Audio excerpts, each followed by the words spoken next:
gobolka Banaadir oo kaashanaysa ciidanka booliska Soomaaliya ayaa maanta waxa ay gurigeeda ay ku wareejisay Cabdi Xaaji Macow oo ah muwaadinad Soomaaliyeed oo muddo 26 sano ah gurigeeda oo ku yaala degmada Boondheere ee magaalada Muqdisho laga haystay. Maxkamaddu waxay sheegtay in kadib markii ay aragtay cadeynta la xiriirta in gurigan caday ay iyadu leedahay ay go'aansadeen inay ku wareejiyaan. Gudoomiyaha maxkamadda gobolka Banaadir Dr. Awees Sheekh Cabdullaahi oo la hadlay warbaahinta ayaa waxa uu sheegay in gurigan ay ku wareejiyeen muwaadinadii lahayd waxaana uu uga digay dadka xoogga ku haysta guryaha inay ka baxaan isagoo baaq u dirayna waxa uu yiri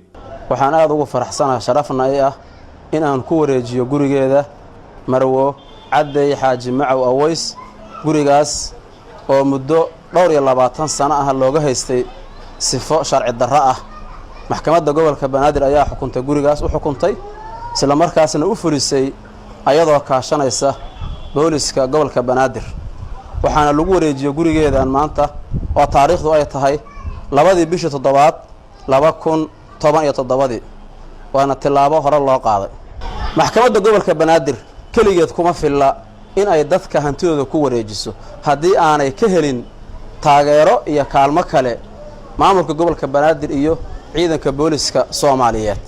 annagu waxaan ballan qaadaynaa ka maxkamad ahaan markii dawladda hoose ay soo cadayso dukumeentiga saxnimadiisa inaan u xukunno qofkii iska lahaa gurigaas isla markaasna aan u fulino annagoo u marsiihayna ciidanka booliska Soomaaliyeed. Cabdi Xaaji Macow ayaa iyadoo ilmeynaysa waxay u mahad celisay maxkamadda gobolka Banaadir waxaana ay sheegtay inay ku faraxsan tahay in gurigeeda lagu wareejiyo. waxaan maanta ku faraxsanahay inaan maanta maxkamadda gobolka Banaadir ay xukunta gurigeyga oo la iga heesay 26 sano oo maanta la igu wareejiyay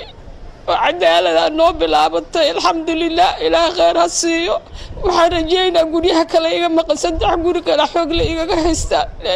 si cadaalad la igu xukumo ilaahay yira insha Allah xaq Allah noogu heliyo ragga odayaasha oo xaakimiinta waxaan idin sheegaynaa haddii awal ay jireen inaad guryo xukuntaan 5 jeer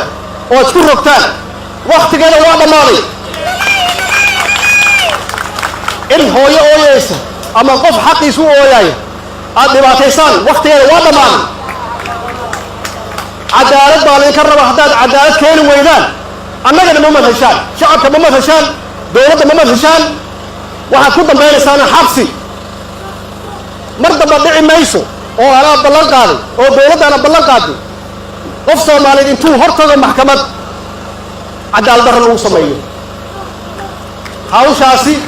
waa waxyaabaha dalkan meesha uu taagan yahay gaarsiiyay oo Ilaahay noogu carooday oo aan adduunku wax uga hooseeno 2 qof iyo 3 qof oo xun ka yeeli mayno inay magaceena isticmaalaan ummadda Soomaaliyeed ay duleeyaan ay dhibaato u geystaan oo ay xaq darro ku sameeyaan u adkaysan mayno وإذا الله حساب تمنا هذا هو في عقبتنا وعدالتنا أننا وانكو أبال مرينا آخرنا